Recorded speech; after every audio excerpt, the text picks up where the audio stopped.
Hi,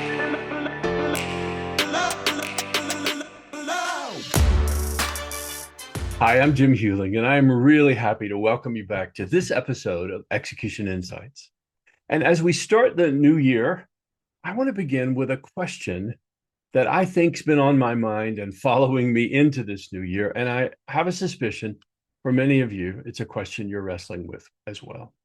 The question is, why not now? Now, I'll freely admit that that's a question that doesn't shout, right? It doesn't demand urgency. And I don't mean it to come with a prearranged answer all attached. But what I'm saying is this question has been waiting for me to give it time and attention all through the months that have led to this new year. And not as pressure, not as a challenge, but I'm offering it to myself and to you today as an invitation to notice where we've been waiting, and more importantly, why we've been waiting.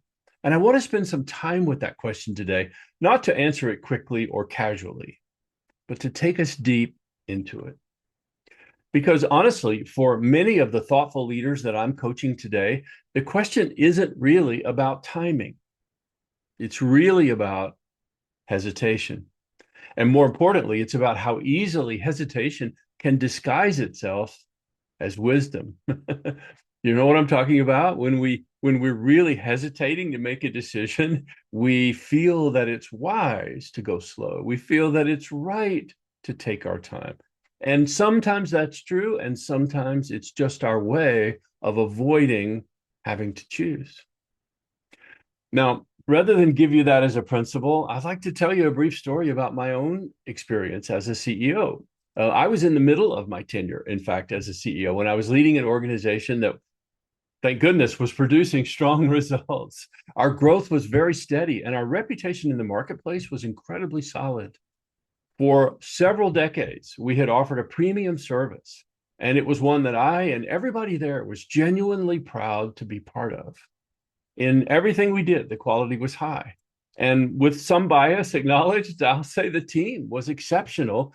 And our entire identity was really built around always delivering the very best. Now, at the same time, the market we served was starting to change. Customers were beginning to ask for something different. They wanted something simpler. They wanted it to be faster. And most of all, they wanted it to be far less expensive. And I noticed this feedback from customers, but the truth is I resisted it.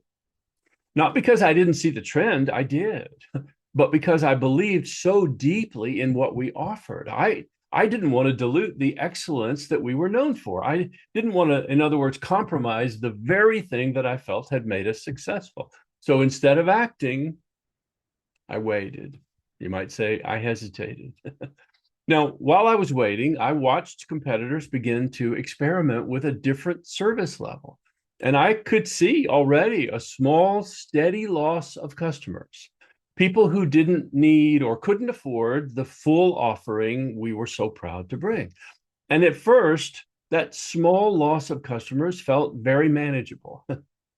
But over time, that trickle became a drain. And it wasn't long before revenue slipped and our momentum slowed on our growth. And by the time it became clear that the shift wasn't temporary at all, it was preferred by many of our customers. We were late. In fact, we were very late. And the truth is, it was all my fault. And I'll never forget the day it finally hit me that we were now one of only a few firms still offering this luxury service in a market that actually had started to value speed and economy more than all the additional things we provided. You see, in the end, my hesitation hadn't protected us. In fact, it had cost us. And choosing to wait, to see how the market would develop is one of those things I'm trying to talk about today that felt wise at the time. It felt cautious. It felt careful. And I think I got some credit for not being quick to react.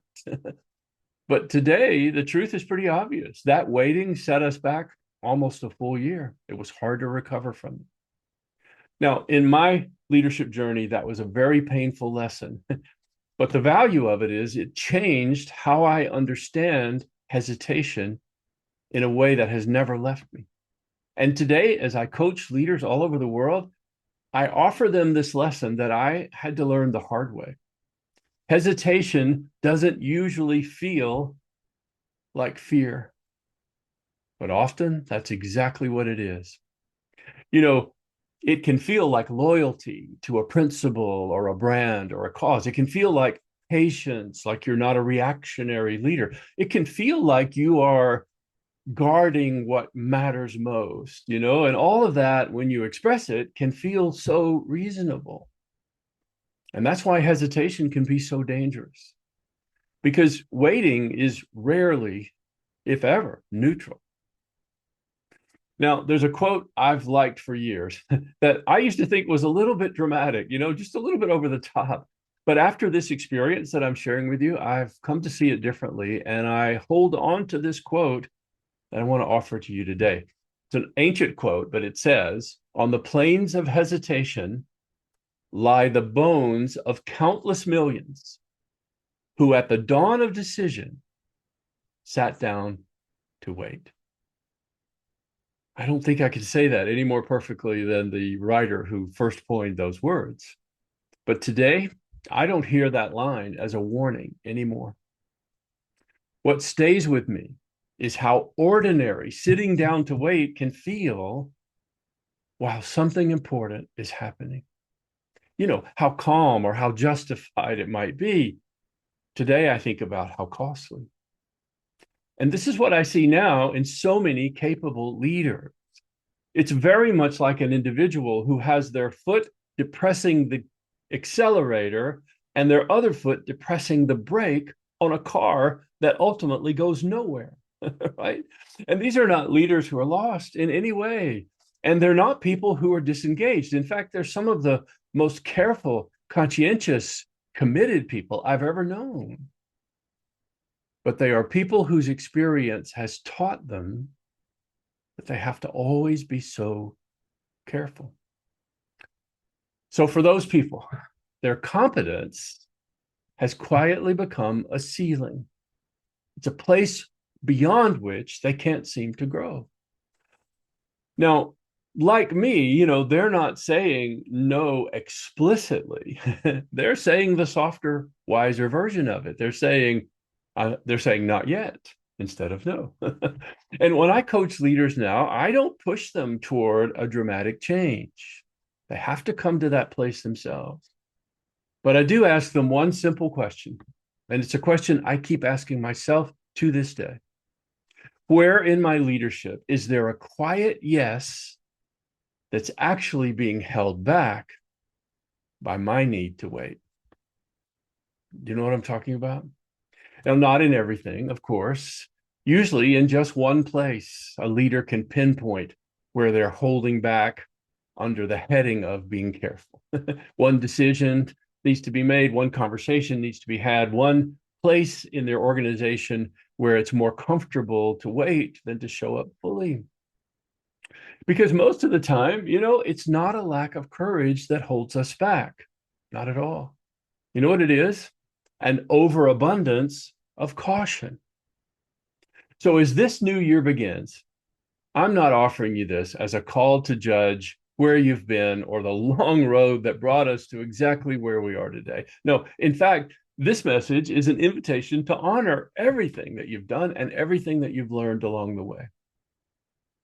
But it's a passionate plea to take the responsibility, the discipline, the effort that brought you to where you are today, and to then listen to that quieter voice that always lives beneath the noise.